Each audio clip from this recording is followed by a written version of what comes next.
You may not want to talk about it, private pilots, but winter's almost here. How can we be safer, smarter pilots, even in the winter?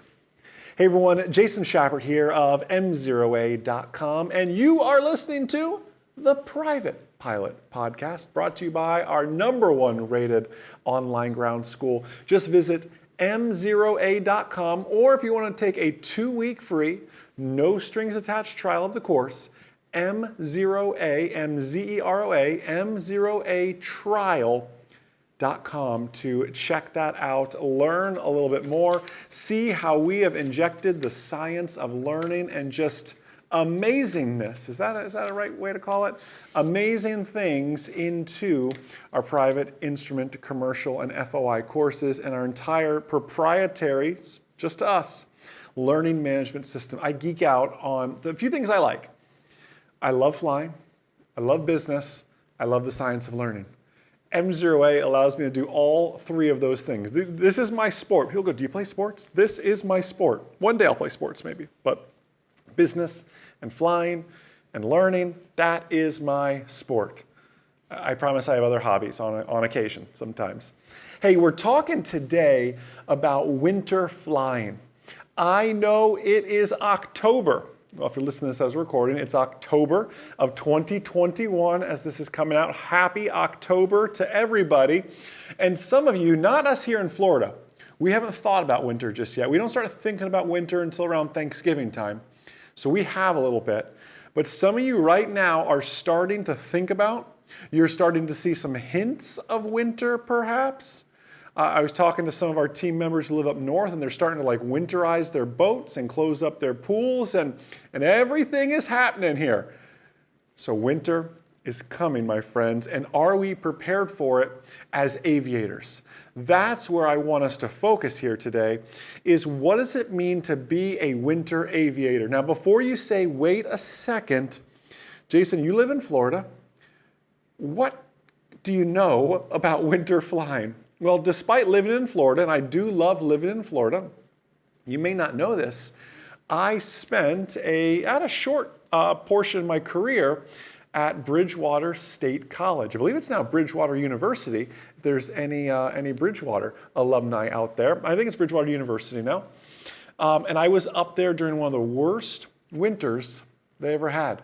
And I was working on a few certificates and ratings, one in particular. I remember I was working on my commercial multi add-on, and I remember in the depths of January, getting down on your hands and knees to inspect the landing gear on a frozen, icy, snowy ramp. There's nothing glamorous about it. And that's actually how we'll segue into this. Let's start at the very beginning as we prepare for winter flying.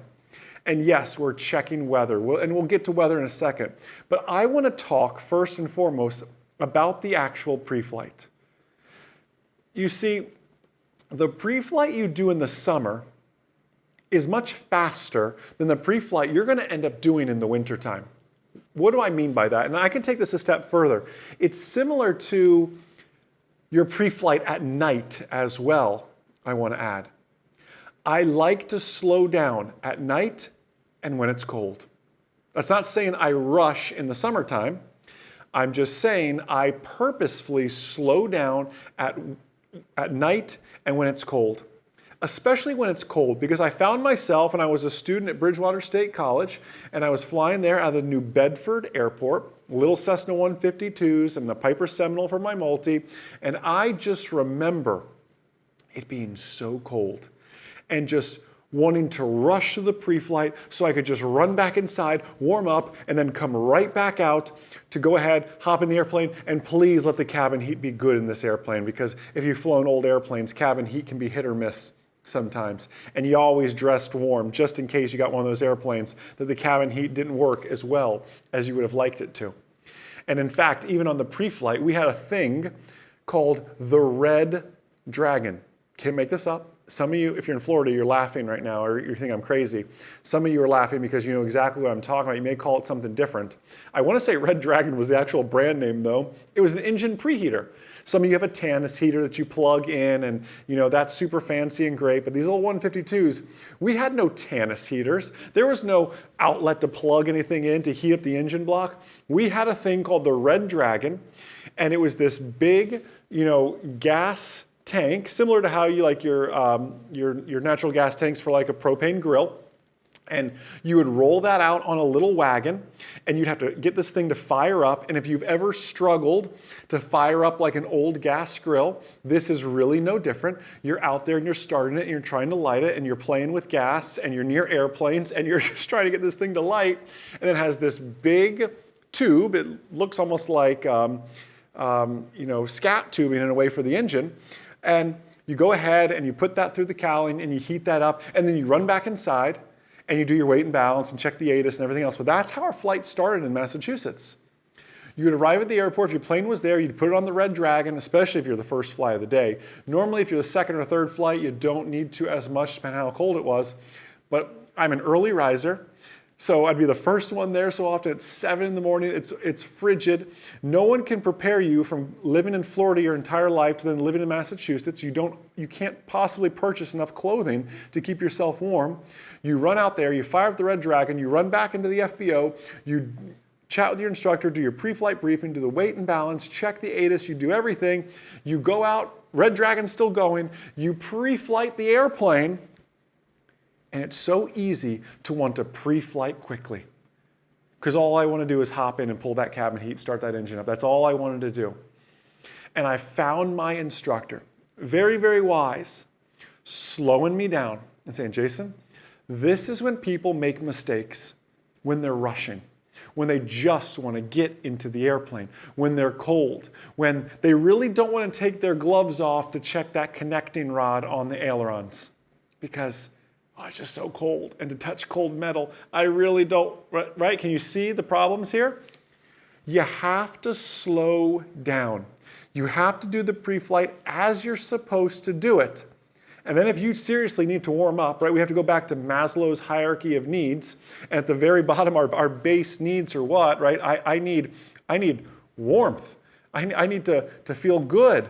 I need food. I need nourishment. And I need to be warm and have comfort with that. Run back into the FBO and thaw out, which is what I did, warm up, and then go back out. One last little dummy check and fire up that airplane. You have to slow operations down in winter flying, even though you so greatly desire to speed them up. Now, if we've accomplished the pre-flight, I'm assuming we're going flying, and I'm assuming we've done our due diligence before even getting out to the airport. You see, in winter flying, you should have what I call no-go temperatures. And maybe your insurance carrier has some. Certainly your flight school, if it's in a winter location, probably has some, or the FBO you rent from, or the club you're a member of, probably has some no-go temperatures.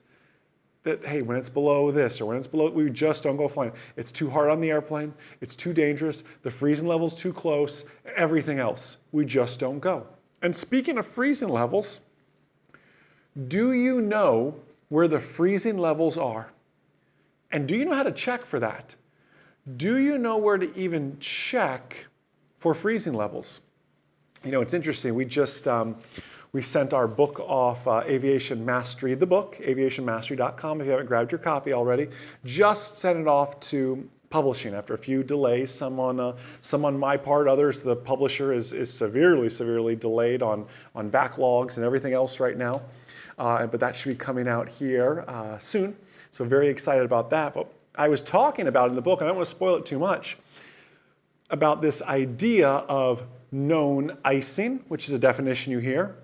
And then you also hear known icing conditions. You see, known icing, I won't dive into it too deep. I'll let you read the book to learn more about it. We cover an accident that involves icing. Known icing is exactly that. Somebody flew through there. They reported it. It's a PIREP. There is ice. That's known ice. But then there's another definition called known icing conditions. And all the FAA, and again, the FAA can be very, very vague with things. They're very vague with this. It's simply just conditions, I'm going to put it in plain English, conditions that are conducive for the formation of ice. Conditions that are conducive for the formation of ice. Ice may be there, ice may not be there, but the conditions are conducive for its formation. Two very different definitions, right? In fact, many of your aircraft were placarded what? Flight into known ice? No. Flight into known icing conditions prohibited. If the conditions are there. There may not be a forecast yet that says, yes, Jason, there's rime ice at this altitude. If the conditions, if the ingredients are all there, that's a known icing condition. Where's the freezing level, by the way? Or is there an inversion? Let me ask a more powerful question that you should be asking yourself, because it's so easy to focus on where is the freezing level. Oh, it's at 2,000 feet today, so I'll just stay below that. Well, it's not that simple.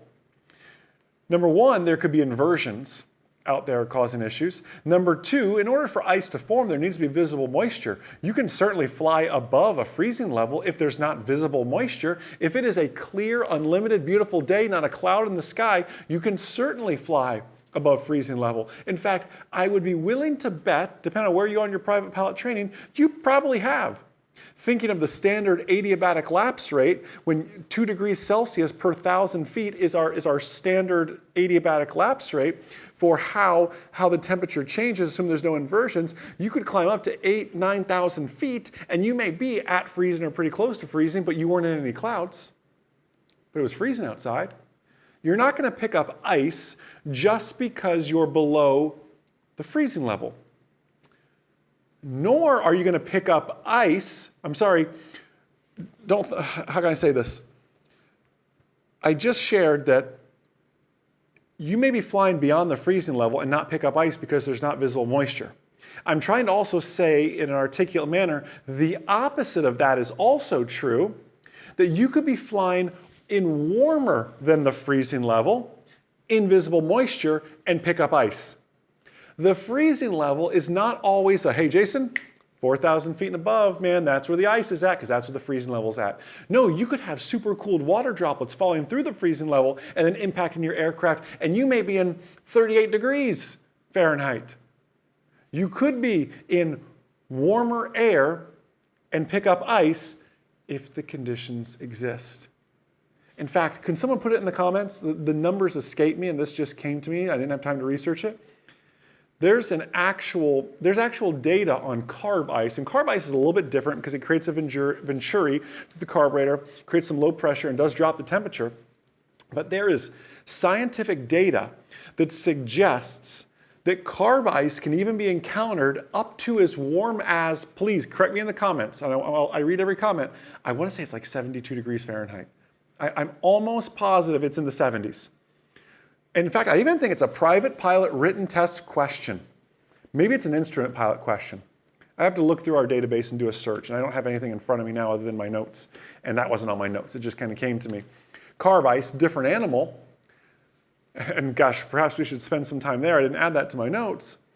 I want to say it's as warm as 72 degrees, but will someone post, if you're watching this on YouTube or Facebook in the comments, if you're on iTunes or Audible listening to this, go find this on YouTube and Facebook and see if somebody left a comment. If not, would you be the one to do it? I'm almost positive.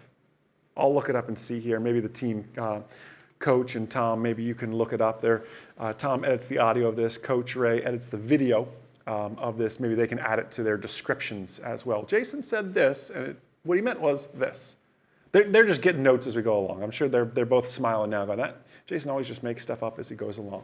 It's true sometimes, it's true. I'm always ready for a good diversion. Bad pun intended. Where's the freezing level? But the more powerful question I was alluding to before I took that left turn of a tangent, the more powerful question, it's powerful to know and ask yourself, where is the freezing level, and know that it's a range and Mother Nature changes, and you absolutely can pick up ice in much warmer temperatures than freezing.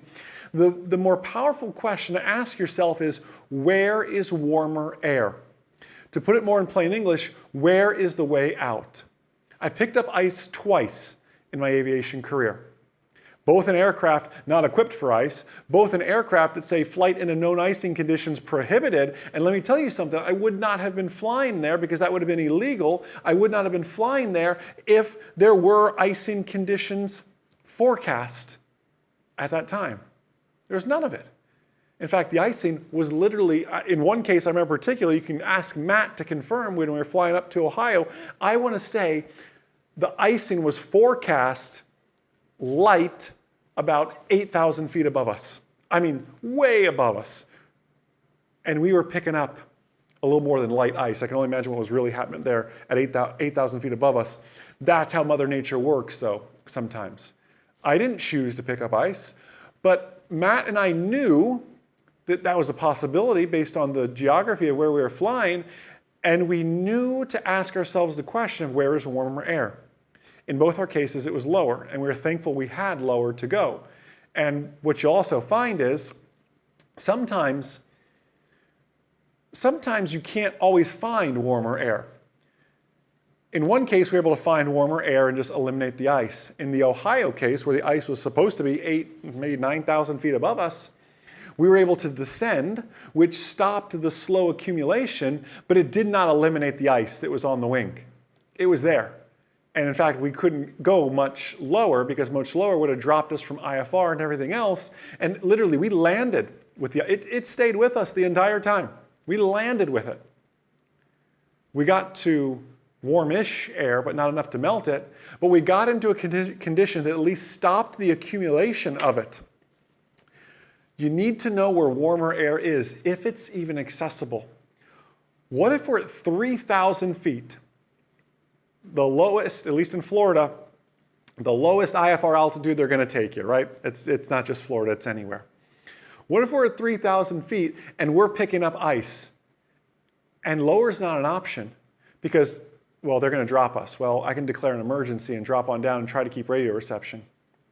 What if I'm in an area where there's terrain and lower is truly not an option and I'm picking up ice?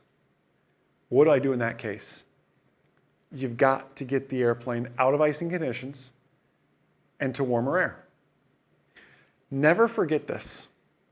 Sometimes, not all the time, don't hear me as saying all the time. Sometimes warmer air can be found above you. Sometimes. Sometimes you could just be flying through an inversion and warmer air can be above you. Not all the times. Now, don't also deceive yourself and fool yourself and think, I'm going to climb above the ice. In a climb configuration, in a climb pitch attitude, you're actually more likely to even pick up ice. I'm flying slower. I'm putting more airfoil into the ice, giving it more surfaces to accumulate on. That's not always the best situation. This is why when you battle ice, you must know your enemy and know their weaknesses. And their weakness is warmer air. Where's the warmer air? Usually it's below you, but sometimes you can get lucky enough to have it above you as well. You need to know and understand where that warmer air is. You see, winter flying is nothing to mess around with. In fact, I do this study every year, and the data is just so repeatable. There is less flying in the winter. And rightfully so, there's less flying days, and there's a lot of people who just say, I'm not comfortable flying in the wintertime.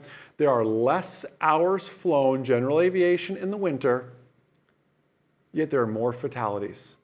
And I don't mean more just by percentage, because that is the case. I mean more than the summer months. Less hours flown, more fatalities. Year after year after year, I repeat this data. Now add a COVID year on top of it, right? Where everyone's been stuck at home, not flying as much as they wish they were. The Department of Transportation or maybe it was Highway Patrol, I can't remember who put it out, has already put out a study with just us getting back to travel and back on the road. There have been more accidents than year over year to non-COVID years, 2019, 2018. As if people haven't driven in a long time and they're not as experienced operating on the highways. If it correlates to cars, it correlates to airplanes as well. And that data is soon to come, I am sure.